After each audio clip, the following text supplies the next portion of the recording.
can write the code in any particular language and you can link it up. This is for the open source thing, and Galaxy is a platform which is just for the academicians. Everything is transparent, and we try to first look at the chemical space. I will go, if somebody is interested, I will be happy to discuss with them. We try to give every molecule a unique ID. We call it as an Aadhaar card for this, because we have the first time systematically classified the chemical space into different classes and clusters, and this Aadhaar card will have a class and a cluster and a number, and this particular page will be generated on the fly for a molecule, and every information about that molecule can be stored, which can be used for different purposes. To make this short, we have a series of these MPDS suites of programs for each disease, and the disease will have disease dependent modules, where a particular disease will have its own way of tackling, or disease independent modules, and these disease dependent and disease independent modules are segregated, and as you can see that 60 to 70% are disease independent, and if you make a strong robust MPDS, the 70% is common, and when you want to customize it to a particular disease, only 30-40% you will have to make it. So there are different challenges that are there in the drug discovery, and these challenges are different for different types of diseases, and the cost or the slow pace and new formulation of existing drugs, and there are problems with the partnerships, and probably the solution lies in crowdsourcing science, and the drug development is rapid development of novel, affordable and effective therapeutics. I am also trying to talk to you, so I will quickly pass through this. There is a lot of scope in AI in drug discovery and development, whether it is preclinical, biomarker, lead discovery. In all these areas, AI and machine learning is playing a very important role. And you can also look at the information available in multidimensional platforms and areas, mine data to quickly identify the direct target of the novel drug. There is a lot of information that is there, and then we will have to make some use of the available data. The text mining and other techniques will play an important role. Aggregating and synthesizing information, understanding disease mechanisms is a continuous process, and generating novel drug candidates will have to have a strong backing from these two things, and AI plays a very important role. And I don't have to tell you about the AlphaFold and the Rolls-CTA fold. The AI accelerates the drug discovery, and multimodal AI, AI 2.0 with federal learning, gene writing, quantum computing, mapping the RNA therapeutics. It's extremely important that we will have to keep pace with these technologies that are there. And more importantly, I have seen that there are a record number of drug trials that are expected to utilize the decentralized elements. And this initiated worldwide drug trials identified as involving virtual or decentralized components where these clinical trials can be done. And these trials utilizing virtual decentralized companies projected to rise 28% from 2021.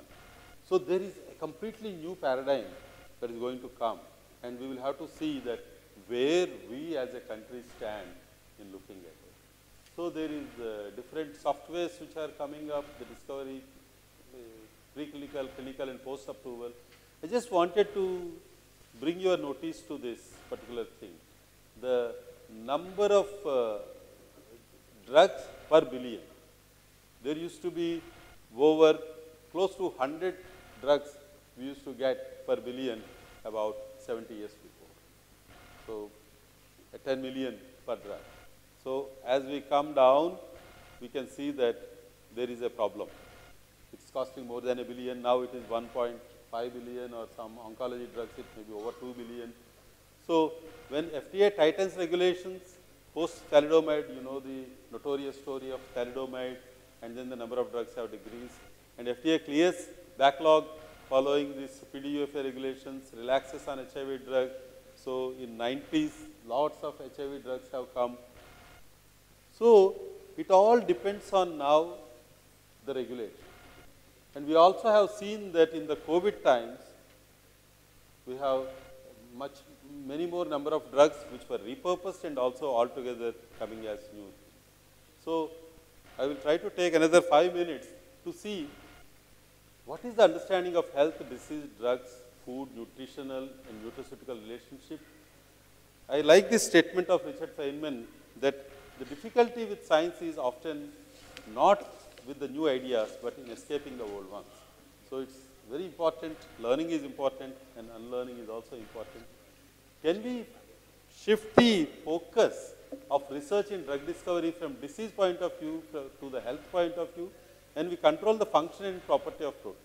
So, this is very important. We all know that frailty is something that is the onset to say that you are not healthy. But these are the phenotypes of frailty: unintentional weight loss, weakness, exhaustion, slowed walking, low levels of physical activity. And if you go to the doctor, they say that they look at some parameters, they say that you are healthy. So, our understanding of health is a complete physical, mental and social well-being and not merely the absence of disease or infirmity. So, now they are trying to change this definition by adding 2 more dimensions, that health is a physical, mental and social well-being. Social well-being we do not normally bother so much, but more than this, emotional and spiritual well-being. Spiritual means not religious and all, how enthusiastic you are, how good are your spirits. So, health is not only physical, mental and social, but emotional and spiritual well-being, and this has to be taken in a important way. So, you look at the pathogenesis of the frailty syndrome. So, we will have to consider various factors like aging, genetics, lifestyle, diseases and environment, and what are the markers which are there for, because we have been exposed in the last few lectures also, what is the frailty phenotype and what are the health outcomes. You know that these health outcomes are very important, and there are different parameters like age, physical health, mental health, environmental, nutrition and population, and we will be able to get parameters which can be subjected to mathematics. And our group is trying to work on this, and methods to assess the nutritional status is also very important, and we have to link the various diseases like lifestyle diseases, metabolic disorders, infectious diseases and rare diseases. They all seem to have some relationship, although they appear to be very, very different. So, many times unlearning appear to be more important to collate these things, and artificial intelligence and machine learning play a very, very important role in this. So, as this particular talk is on precision medicine, I dug out some old slides of mine, and this medicine, the lifestyle, genetics, and we all talk about gut microbiome, and our friend has said that the virome and many other things. So, it's very important to look at this data and lots of things. There is a lot of opportunity for people to think in different ways and in original ways. So, there are different biological processes. I am just going through these things, especially for younger people, to see that there are different opportunities, different ways of looking at it. And in our MPDS, this particular new data is being added, and we are very happy that this antiviral model which is published, and membrane permeability, toxicity prediction, we are publishing lots of small modules which are based on AI and machine learning, and we are incorporating with our MPDS.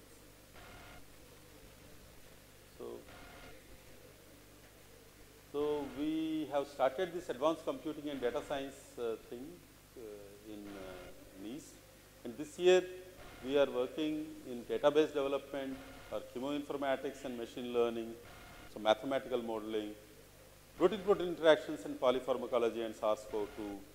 Our group was very active, and our group is traditionally, I was trained as a computational chemistry and material science guy, and we are also working in that area. So, if somebody is interested, we will be very happy to look at it. Another 1 or 2 minutes, I say that Northeast is having a lot of biodiversity, geodiversity and seismic diversity. AI and machine learning play an important role. And we conducted some summer research training program, and some of you may be knowing this. And I just wanted to say that the computation and data sciences can be used either in biotechnology or petroleum or material science, ecology and environment, floriculture and aroma mission, because these are all the areas that our institute is working, infectious diseases or software database development and modeling. I think I will try to stop. Some of you, if you are interested to look at the drug discovery hackathon lectures, all of them are available on our website and you can look at that. We also have a genomics facility and SARS-CoV-2 facility, and this is CSIR NIST. If some of you are interested to work with us, you are welcome. And if you happen to be in Northeast or in Assam, I welcome you to my institute. Thank you. Thank you, Dr. Shastri. It was an excellent presentation. We had an overview of, so I would like to invite students, any questions? One or two quick questions you can discuss after the session also with Dr. Nahari.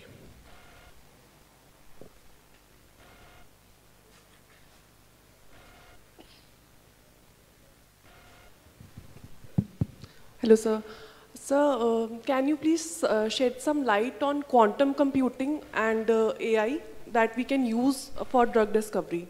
As I did not clearly understand, like quantum chemistry I know, but how can we use quantum computing? Because that power I don't think so we have in our institutes. Okay, very good question. So if you look at the quantum computing, that will increase our power to compute many-fold. So the types of chips that we have, the types of information, the density of the information depends on the type of material that you use. But quantum computing will cross that barrier and will allow you to be much more efficient. Yes. Artificial intelligence is a overall area where you know molecular modeling, yes, you have an input and you have a particular mathematical principle and you get an output. And in machine learning or artificial intelligence in a broad sense, you know the input, you know the output. You have a large number of input data and large number of output data. You know why this input is related to that output. So you give this information to a computer like a neural network or whatever it is, and you try to come up with your own theory. That is artificial intelligence. So you may not have a logic or a basis which you understand for a correlation to be established. So that's a fundamental difference between molecular modeling, which is mathematical modeling or whatever it is, that is third paradigm, and fourth paradigm is machine learning and artificial intelligence. Sir, so can we use, is there any scope that we can use quantum computing power in foreign or something? Yes, now there are a large number of areas that are coming, and in the future it will be better. It will be, thank you, sir. Any other questions? Yeah, just I had one query, Dr. Shastri, about the next decade is about RNA therapeutics. So do we have algorithms with RNA, just like small molecules with... That's a very big area. When they got the Nobel Prize about 6-7 years before, now a lot of work is going on in RNA therapeutics, even post-COVID also. Yeah, people have to look at various approaches, and small molecules and biologics and RNA therapeutics. Right. And then people are now trying to look at how the biologics can be replaced by small molecules. So there are a number of opportunities to see that how we can make progress. And it's very difficult to predict in science. And definitely a lot of people are working, and they are all wise people, and they have a reason to work. Okay, thank you, sir. So just I would like to invite Dr. Murthy to come on stage, just a token of appreciation to Dr. Shastri. Dr. Murthy, please.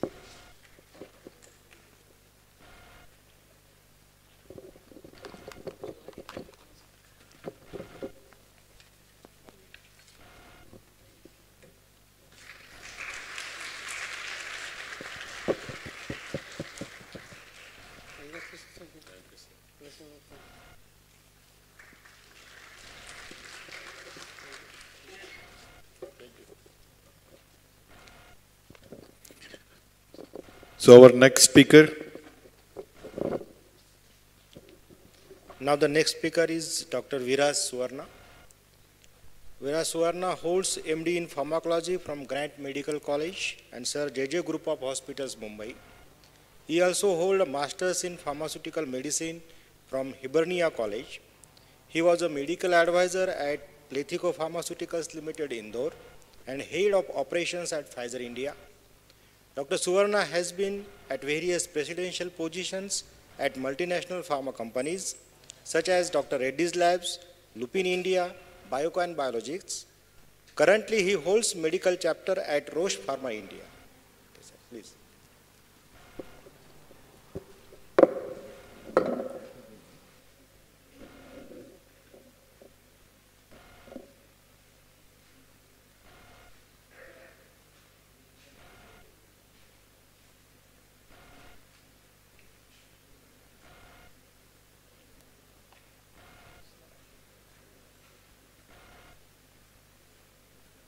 Hello. Hello. Yeah. So thank you very much, Professor Sharma and all the others here. Out here, I just wanted to specify that the last line is also important. So it's not just from a Roche perspective, but it's as a member of the OPPI, Medical and Regulatory Committee, because I believe that there was some interaction between OPPI and NIPER, and NIPER had requested OPPI to send some speakers, and I'm honored to be one of them.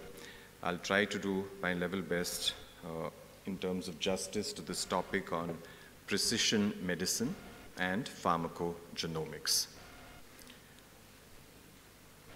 This is the usual disclaimer slide which is there, because these are, you'll find a lot of it as my own opinion, so it need not necessarily reflect those of the organization that I represent. Now this, I'm sure some of us who have read Tintin comics would be familiar with Thomson and Thompson, and the fact that they always talk about, to be precise. So therefore I thought I'll use this cartoon, because I wanted to talk a little bit about precision medicine, but also about personalized medicine and try and differentiate the two. So precision medicine, of course, is very important, but at the same time, I'll show you one area where precision may not necessarily represent accuracy. And this is what I read in Harrison's Principles of Internal Medicine, where in measuring blood pressure, I know here I'm showing a mercury sphygmomanometer, and now actually we shouldn't be using such instruments. We should be using those clinically validated automated oscillometric instruments. But the point is that sometimes that instrument may measure your blood pressure every time, so repeatedly, or it is reproducible. Every time it comes as, say, 140/90 or whatever it is, that same number comes. So from that perspective, you might think that this instrument is precise because it's reproducible. But is it accurate? Because sometimes it may not necessarily measure your BP accurately, which means every time it is measuring your blood pressure, it is being precisely wrong. Therefore, that was one interesting aspect of this word precision, because it's more about reproducibility vis-a-vis accuracy. Now, this, what you're seeing here, is some definition of personalized medicine, and all that I wanted to say is that how I look at precision vis-a-vis personalized medicine is precision medicine is more about, for example, in cancer, it's more about the tumor. But it is the individual who has the cancer who is also important. So when you look at it from that perspective, that means every individual could be different in the way he or she experiences or expresses a particular cancer. And that same individual vis-a-vis some other individuals, both having the same type of cancer, may also respond differently to certain anti-cancer drugs. So what's important to know is not just precision from a tumor perspective. In a tumor also there is heterogeneity, but even we as individuals, we are so unique, the fingerprint, etc., that perhaps the way we experience a disease and the way we respond to treatment could also be different. And this is what our forefathers actually recognized long time ago. And that's how, if you look at the real Ayurveda, it's all about the person with the disease rather than just the disease. Whereas allopathy was more towards, the disease. So two people having, say, hypertension, both would probably get the same drug. Now, of course, we're getting into pharmacogenomics and precision, personalized medicine, etc., even in allopathy. Homeopathy also, where they basically study the personality of the individual, and then based on that, whether you're sulfur or phosphorus or whatever, then they decide the treatment. So clearly it is the individual with the disease which is also important. And specifically as far as tumor heterogeneity is concerned, this is also important, that sometimes you may take a biopsy from a particular portion of the tumor. That tissue, when analyzed, may actually be negative for some mutation, say epidermal growth factor receptor mutation, and you may label this patient as EGFR negative. But sometimes you find that the person actually responds to those receptor tyrosine kinase inhibitors, and you wonder why. And later on, we realized that if you had taken a biopsy from another part of the tumor, that could actually have been EGFR positive, which means even tumors express heterogeneity. Now this all of us know, and I'm sure because of COVID-19, the pandemic, everyone seems to know everything about DNA, RNA, but all of us definitely understand that there's translation, transcription, then there's mRNA, transfer of soluble RNA, ribosomal RNA, so, and then of course proteins. So this is something which is now I think almost everyone would be knowing about it, but I thought if I were to understand what really is the genome, like from my understanding, genome basically is the genetic makeup of a cell, and it's not only in the nucleus, it's also in the mitochondria where there is genetic material. But I came across this book and I thought this is an interesting way the author, Matt Ridley, has described what he calls the genome. So there are 23 chapters called chromosomes. Each chapter contains several thousand stories called genes. Each story is made up of paragraphs called exons, which are interrupted by advertisements called introns. Each paragraph is made up of words called codons, and each word is written in letters called bases. And when we look at how the genome is organized, so clearly it's organized at various levels, and aberrations in any of these levels can cause disease. So chromosome is of course the most condensed form of the genome. There's something called as a nucleosome, which is the DNA plus histone. And ultimately, of course, we know about the double helical structure, which is DNA. And cancer, this is just one example, is a disease of the genome, and excessive exposure to these factors increases the number of these genomic alterations. So whether it's radiation, carcinogens, viruses, and other infectious organisms, a vast majority of these damages are either repaired or do not cause cancer, but in rare instances, these alterations can lead to carcinogenesis.